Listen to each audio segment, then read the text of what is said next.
Hola a todos. En el marco de este curso virtual de actualización en esclerosis múltiple, mi nombre es Liliana Patrucco, soy médica neuróloga, trabajo en el Hospital Italiano de Buenos Aires y actualmente me desempeño como jefa de la sección de enfermedades desmielinizantes. Como ustedes bien saben, no existe un test diagnóstico que sea patognomónico de esclerosis múltiple, de manera tal que el diagnóstico de esta entidad se basa en reunir evidencia acerca de diseminación en el espacio, que va a estar dado por la multifocalidad, por la presencia de déficits relacionados a compromisos de diversas áreas a nivel del sistema nervioso central,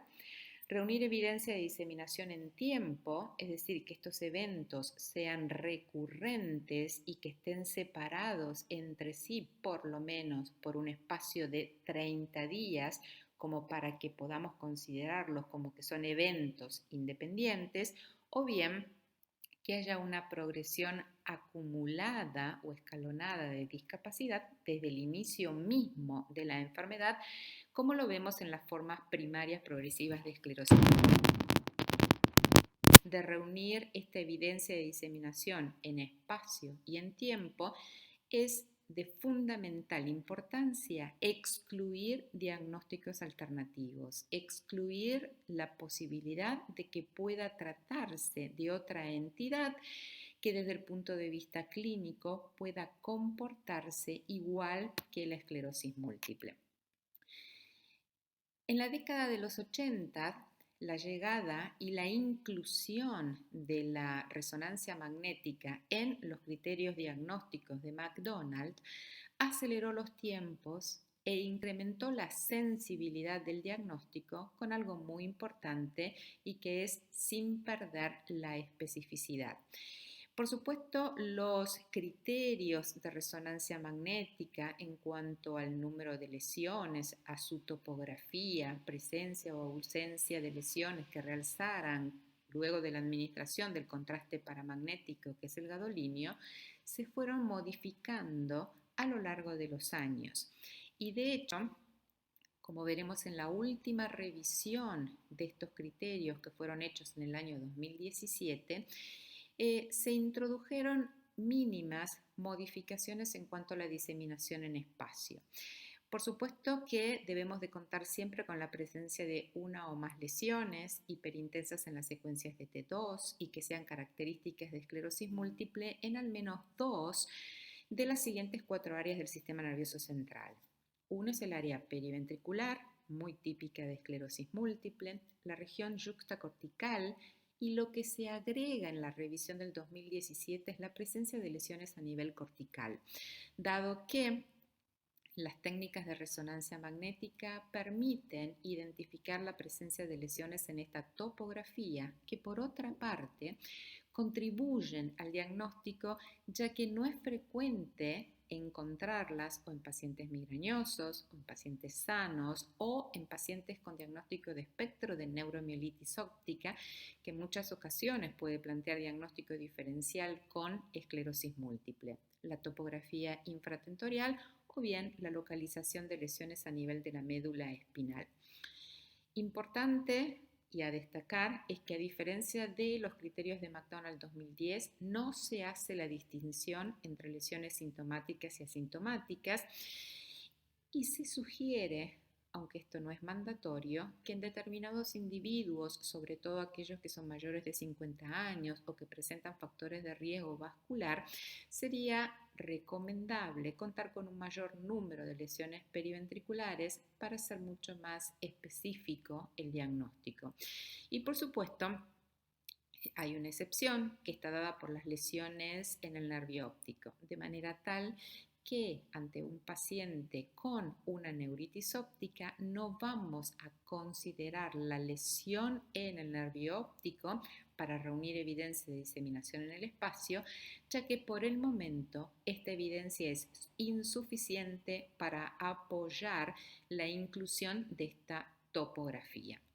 En cuanto a la diseminación en el tiempo y desde el punto de vista de las imágenes, siempre va a estar dada por distinguir la presencia de lesiones viejas y nuevas. ¿Y cómo hacemos para diferenciar entre lesiones viejas y nuevas? Diferenciaremos las nuevas y las definiremos como aquellas que realzan luego de la administración de gadolinio. Existen dos formas de reunir estos criterios de diseminación en el tiempo, ya sea detectando la presencia de nuevas o nuevas lesiones en T2 o lesiones que realcen con gadolinio en una nueva resonancia que la hacemos después de un tiempo respecto de la que obtuvimos basalmente cuando estábamos estudiando al paciente, o cuando se detecta la presencia simultánea de lesiones con y sin realce en una resonancia que hacemos en cualquier momento, por ejemplo, en el momento en que estamos estudiando al paciente. A diferencia de los criterios de McDonald 2010, no se hacen nuevamente distinción entre lesiones sintomáticas y asintomáticas, de manera tal que si la lesión responsable de la clínica del paciente se encuentra ubicada a nivel medular, esa lesión la vamos a poder utilizar para reunir evidencia de diseminación en el espacio y también en el tiempo si esta lesión realza con el gadolinio. Nuevamente, en este caso, la excepción va a estar dada por las lesiones a nivel del nervio óptico. Si un paciente debuta con una neuritis óptica y vemos el realce en resonancia de este nervio óptico, no la podremos utilizar para reunir evidencia de diseminación ni en espacio ni en tiempo, ya que por el momento, como dijimos anteriormente, la evidencia es insuficiente para apoyar la inclusión de esta topografía. Ahora bien, una modificación importante que se hace en los criterios o en la revisión de los criterios de McDonald del año 2017 es el rol de la punción lumbar y el análisis del líquido cefalorraquídeo en el diagnóstico de esclerosis múltiple, permitiendo reunir evidencia de diseminación en el tiempo. Ahora bien, si se realiza la punción lumbar y el análisis del líquido cefalorraquídeo, este análisis deberá estar basado en tecnología apropiada y estandarizada, como es la técnica de isoelectroenfoque. Esta técnica permitirá detectar en más del 98% de los casos la presencia de bandas oligoclonales en el líquido cefalorraquídeo, a diferencia del antiguo método de gel de agarosa, en donde la posibilidad de la detección de estas bandas oligoclonales era solamente del 50% de los casos. Es importante también la demostración cualitativa de por lo menos 2 o más bandas oligoclonales, siendo esto mucho mejor y más sensible que en comparación del índice de inmunoglobulina G. Debemos de tener en cuenta que el análisis del líquido cefalorraquídeo en esclerosis múltiple es normal, de manera tal que la presencia de hallazgos atípicos como puede ser hiperproteinorraquia, pleocitosis o la presencia de neutrófilos, eosinófilos o células atípicas deberá alertarnos y obligarnos a descartar otras enfermedades. Por otra parte, la inclusión del análisis del líquido cefalorraquídeo en los criterios diagnósticos del 2017 es de utilidad en aquellos casos en donde debemos de reunir evidencia de diseminación en tiempo, ya que desde el punto de vista clínico e imagenológico no podemos hacernos y nos estamos planteando la posibilidad de iniciar un tratamiento modificador de la enfermedad. También será de utilidad en aquellos casos donde la presentación es atípica o tenemos un curso progresivo desde el inicio, como ocurre en los fenotipos primarios progresivos, o bien cuando, tanto desde el punto de vista clínica, del laboratorio y de las imágenes, nos encontramos con elementos atípicos para esclerosis múltiple. E incluso también en aquellas poblaciones en las que la esclerosis múltiple es menos frecuente, como ocurre en la población pediátrica, en los adultos mayores o cuando la etnia es no caucásica. De manera tal que si vemos las similitudes y diferencias de los algoritmos diagnósticos planteados entre las revisiones de McDonald del 2010 y del 2017, veremos que en ambos casos, cuando tenemos un paciente con un primer evento clínico y reunimos evidencia clínica o imagenológica de diseminación en el tiempo y en el espacio, podemos plantear el diagnóstico de esclerosis múltiple. Si tenemos un paciente con un primer evento clínico y además evidencia clínica o por imágenes de diseminación en el espacio,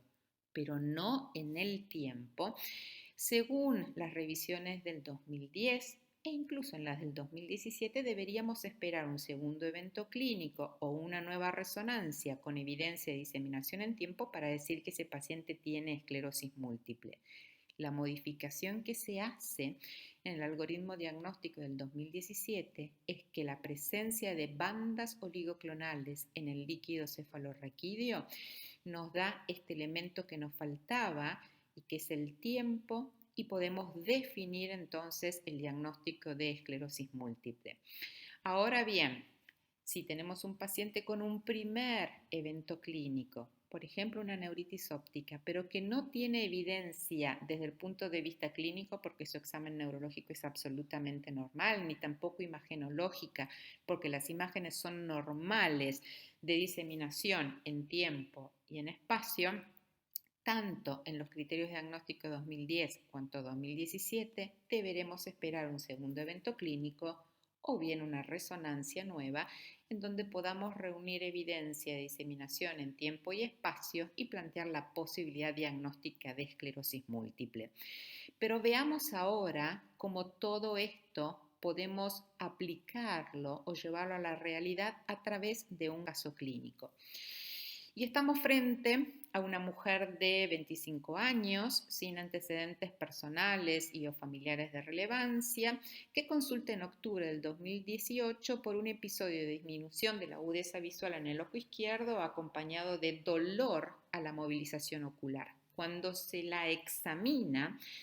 nos encontramos con un fondo de ojo normal, con una agudeza en ese ojo izquierdo de 6 décimas, un defecto pupilar aferente relativo, reflejo de Marcus-Gunn en ese ojo izquierdo que además presenta una desaturación de colores. De manera tal que todos los hallazgos al examen clínico nos hablan de compromiso del nervio óptico izquierdo. El resto del examen físico es absolutamente normal. Dentro del algoritmo de estudio de una mujer joven con una neuritis óptica, hacemos una resonancia de cerebro en donde, como podemos ver en estas imágenes, se observa la presencia de, en esta secuencia FLAIR, múltiples lesiones hiperintensas en T2 a nivel periventricular y también yuxtacorticales, y como vemos en la última imagen ubicada en la línea inferior y a la derecha de la pantalla, en esa secuencia T2, una pequeña lesión a nivel del pedúnculo cerebeloso medio derecho y hemisferio cerebeloso izquierdo. La resonancia cervical es absolutamente normal, de manera tal que si volvemos a nuestra paciente e intentamos resumirla, estamos frente a una mujer joven que ha presentado un evento clínico y de hecho tenemos evidencia clínica objetiva de una lesión que está dada por esa neuritis óptica, su disminución de la agudeza visual, el reflejo de Marcus-Gunn, la desaturación de los colores, el dolor a la movilización del ojo, donde hemos reunido evidencia de diseminación en el espacio a través de la resonancia. Tenemos lesiones periventriculares, yuxtacorticales, infratentoriales y no tenemos evidencia de diseminación en el tiempo porque de hecho, además de haber tenido un único evento clínico, en la resonancia no hay lesiones que realcen con el contraste paramagnético. En este caso, luego de la punción lumbar y determinar la presencia de bandas oligoclonales en el líquido cefalorraquídeo, reunimos la evidencia que necesitamos en el tiempo para plantear diagnóstico de esclerosis múltiple. Entonces, según los criterios del 2010, esta paciente con un evento clínico, evidencia de diseminación en espacio dado por la resonancia y la falta de evidencia de diseminación en tiempo conformaba un síndrome clínico aislado y en donde además nuestras opciones terapéuticas iban a estar limitadas a aquellos fármacos que llevaron a cabo estudios en este subtipo de pacientes y que pudieron demostrar retrasar la conversión a esclerosis múltiple. Opciones terapéuticas que por supuesto son limitadas. Mientras que tomando la revisión del 2017 de estos criterios, nuevamente vamos a estar frente a una mujer con un único evento clínico, en donde sí tenemos evidencia de diseminación en espacio y en donde la presencia de bandas oligoclonales nos da la evidencia necesaria de diseminación en tiempo, podemos plantear la posibilidad del diagnóstico de esclerosis múltiple y nuestro abanico de opciones terapéuticas se amplía de manera significativa. Veamos ahora otro ejemplo clínico. Y en este caso vamos a estar frente a una mujer de 48 años que en noviembre del 2012 consulta por parestesias en 4 miembros de una semana de evolución con ausencia de compromiso motor y o esfinteriano. Y que los hallazgos frente o con que nos encontramos en el examen neurológico y que va a estar dado fundamentalmente por la hipopalestesia con nivel C3 bilateral y predominio a izquierda, lo cual obviamente se traduce además en un romber propioceptivo, nos habla de la presencia de una lesión ubicada a nivel medular y a nivel medular cervical. La resonancia magnética cervical confirma nuestra sospecha. Nos encontramos con una lesión corta a nivel de C4 que no involucra más de un segmento, que ocupa menos del 50% del diámetro completo de la médula espinal, que realza luego de la administración del contraste y en cuya resonancia de cerebro nos encontramos ante la presencia de lesiones de topografía periventricular y yuxtacortical, que es aquella pequeña lesión que está indicada a través de la flecha roja que la señala. De manera tal que lo que nos planteamos es, ¿podríamos estar frente a una esclerosis múltiple? Bueno, veamos la evidencia que tenemos. También en este caso estamos frente a una mujer con un único evento clínico, tiene evidencia clínica objetiva de una lesión a nivel medular y medular cervical, una mielitis cervical, y en cuya resonancia de cerebro tenemos evidencia de diseminación en espacio y en el tiempo por la presencia de lesiones periventriculares, yuxtacorticales y medular. Recuerden que la lesión sintomática contribuye a reunir evidencia de diseminación en el espacio y además, como realza con el contraste paramagnético, y la podemos incluir, como dijimos anteriormente, aunque sea la lesión sintomática, evidencia de diseminación en el tiempo. Reunimos los criterios que habíamos dicho o la evidencia que habíamos dicho que era necesaria. Ahora bien, no nos estamos olvidando de algo y algo que es fundamental. Dijimos al comienzo de esta presentación que teníamos que reunir evidencia de diseminación en el espacio, en el tiempo y excluir otras posibilidades diagnósticas. Y en este caso en particular, esta mujer tenía manifestaciones sistémicas dadas por xerostomía y queratoconjuntivitis zika, anormalidades en el laboratorio, como la presencia de una discreta anemia, leucopenia, aumento de la eritrosedimentación y la presencia de autoanticuerpos específicos ROILA, además de la ausencia de bandas oligoclonales en el líquido cefalorraquídeo, con lo cual el diagnóstico final en este caso fue el síndrome de Sjögren. ¿Cuál es la enseñanza que podemos obtener de todo esto? Que además de reunir evidencia de diseminación en el espacio y en el tiempo, la exclusión de otras posibilidades diagnósticas es fundamental. Entonces, a todos los pacientes le tendríamos que pedir una batería completa para descartar otras enfermedades autoinmunes. La respuesta es no. Solamente eso debería limitarse a aquellos pacientes en los que los síntomas sugestivos de otra enfermedad autoinmune estuvieran presentes, como en este caso, serostomía o queratoconjuntivitis zika, o bien las anormalidades en el laboratorio. ¿Por qué es importante plantearnos otros diagnósticos diferenciales? Porque la posibilidad de error diagnóstico en esclerosis múltiple es alto y de hecho, como vemos en esta revisión de Solomon del año 2016 y publicado en Neurology,